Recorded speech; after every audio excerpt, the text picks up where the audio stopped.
reminisce. Yeah. Hey everybody, it's your girl Kenlo back at it again, and today we have my guy Eli Capella. What's good, y'all? How y'all feeling? Thanks for having me. You already know. Well, tell us how you got started with music. Started rapping at the age of 15. Started off performing at different talent shows within my school.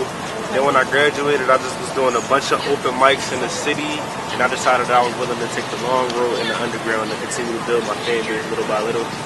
Now I've had the blessing of opening up for artists like Yeah the Greatest, Styles P, Smith & Wesson, Slick Rick, so on and so forth. I've curated many events, and I'm an entrepreneur as well. So, yeah. See, so he's a guy with everything. He got just like So tell us about like your music and like your message behind it. Because I see that you got a different style than many artists in Philadelphia. So tell us how you go about your content, your message and things like that. Okay, I definitely go about my content taking into consideration that Philly is an extremely dope city, but I've also been on both sides of the coin when it came to Philadelphia. Like I've seen the good and I've seen the bad. So what I really cater to is the people who are living in crazy circumstances and harsh times, but also highlighting the fact that even though they are living in quote unquote bad areas, they're like still happy, they still smiling, they make do with what they got, and I show people how the city has molded me to be who I am now. That's what's right. And I also think that visuals, which I think pretty dope. By the way, so tell us how you went about your not went about it, but go about your visuals. So thus far, I've creatively directed almost all my videos. If I'm not mistaken, there was one video that was just on the fly. Shout out to Day 4 Productions, that was well balanced. But me and my guy, his name is Asadelic. He's one of the best videographers in my opinion in the city. We come together, I give him the treatment, let him know how it goes down.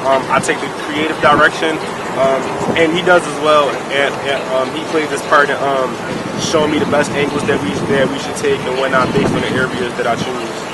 And I make sure that all of my videos have concepts that they make sense with the song, and that I highlight different areas of the city. Okay, that's what's up.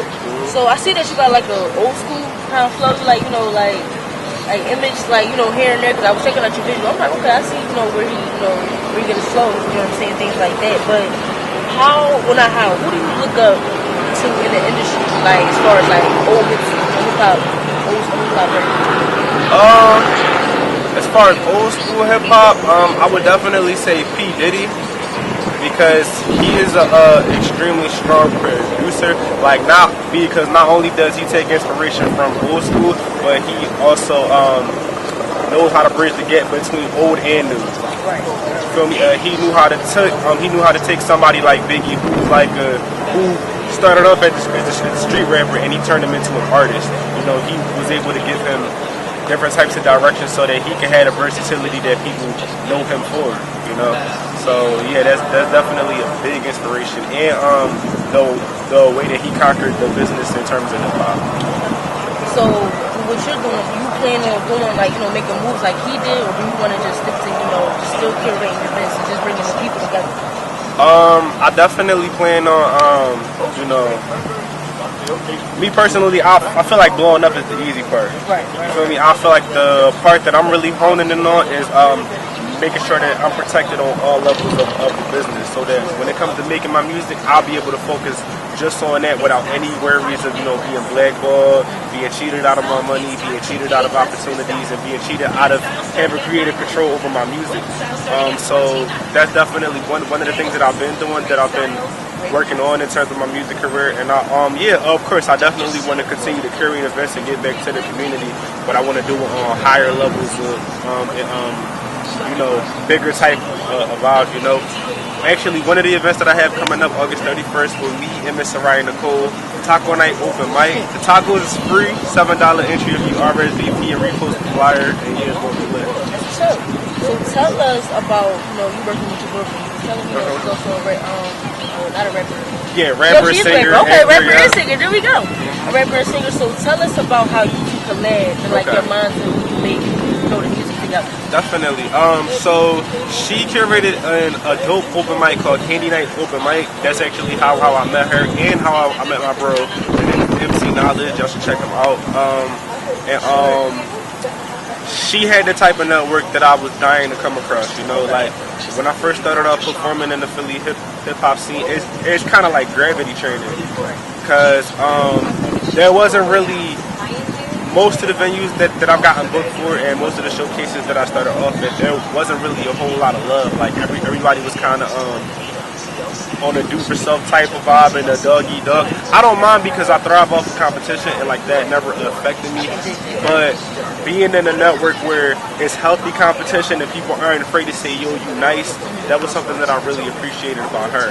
So she founded Taco Night, but she decided that she wanted to collaborate with me because I had an idea of a different type of event that I wanted to throw. So she humbled herself to saying, yo, like, let's come together and continue to push this series, and that's how we started. In terms of music, we definitely been creating. She's on my newest project called Bars that's coming out. It's called Born and Raised in Soul. I'm really looking forward to the reactions that I'm going to be getting from us coming together. You know what I mean? Seems like y'all got a lot going on. You know Yeah, we got a lot going on. So as far as the Philly scene, would you say like it's a split, or everybody's on the same type of time? Because you know, us being from Philly, it is a doggy dog city. You know, people often so. You know what I'm saying? No shade, but it's like, do you feel like you can still strive off of, you know, that competition as well, you know, versus the competition that you already around, like the healthy competition, also like the bad competition? I mean, I put it like this. When it comes to the world, there has to be balance. You feel me? Like, everybody can't be friends. There can't be all positive. Like, there has to be a balance. So I feel like in any city, when it comes to music, period, there's always a negative side of it and there's always a positive side to it. I feel like you definitely can thrive being here in Philly. Like, it's so rich in terms of artistic flavor and, you know, so on and so forth. It's one of the biggest cities that should be a hub, and that's actually my mission, to make Philly a hub through my art. And I feel like you can thrive when you transcend being a starving artist. You feel me? You don't have to be a starving artist. Like, if there's anything that you like, you can sell it. Like, whether it be shirts, music, socks, so on and so forth. And if you know how to network, and if you're willing to talk to people to come together and collaborate and feed off of the energy of many different people, they don't even have to be just musicians. Like, they can be visual artists, event curators, PR, people who give dope interviews. Like, I'll be able to vibe off of that too. You know me? So yeah, you definitely can thrive in this city. Okay.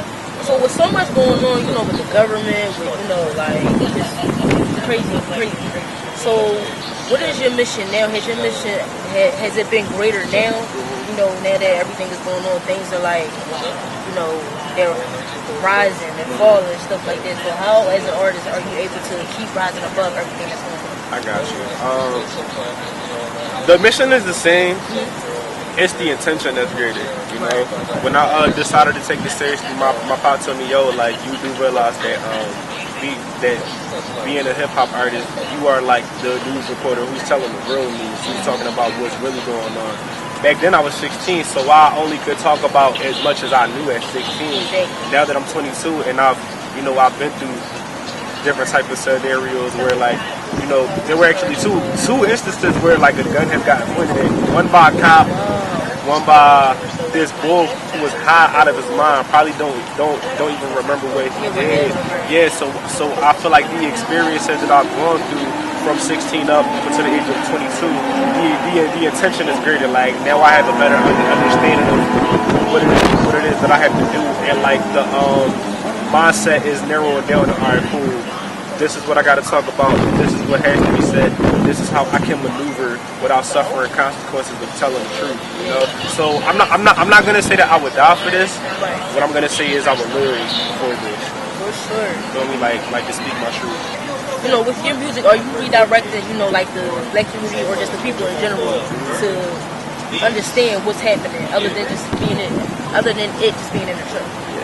I mean, I'm gonna keep it a stat, you know. I don't see anything wrong with saying that this is for us. Right. You know, if different people want to support and they feel like they enjoy it, that's extremely dope. You are always welcome to, you know, be a part of the movement that I have, you know. But yeah, it's definitely to uplift black people, you know, because I feel like we don't have enough things that are for us, you know. Every other race has their own culture.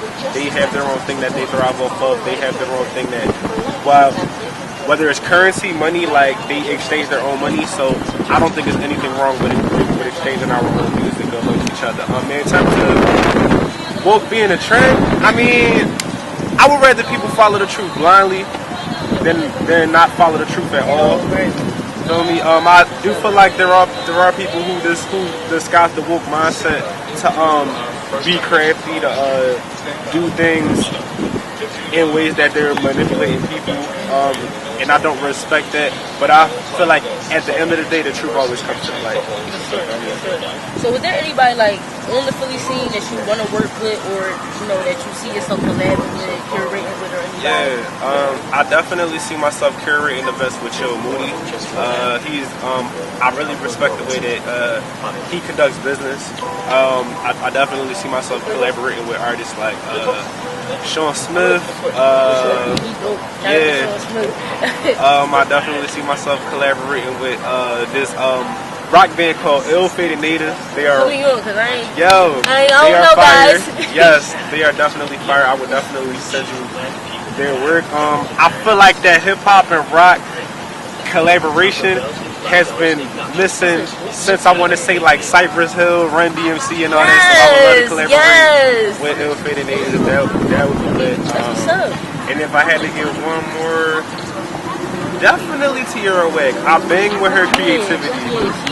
Yeah, like not only can she spit, but she's an artist. Like, yeah, like she really puts thought into the work that she's, you know, making. So yeah.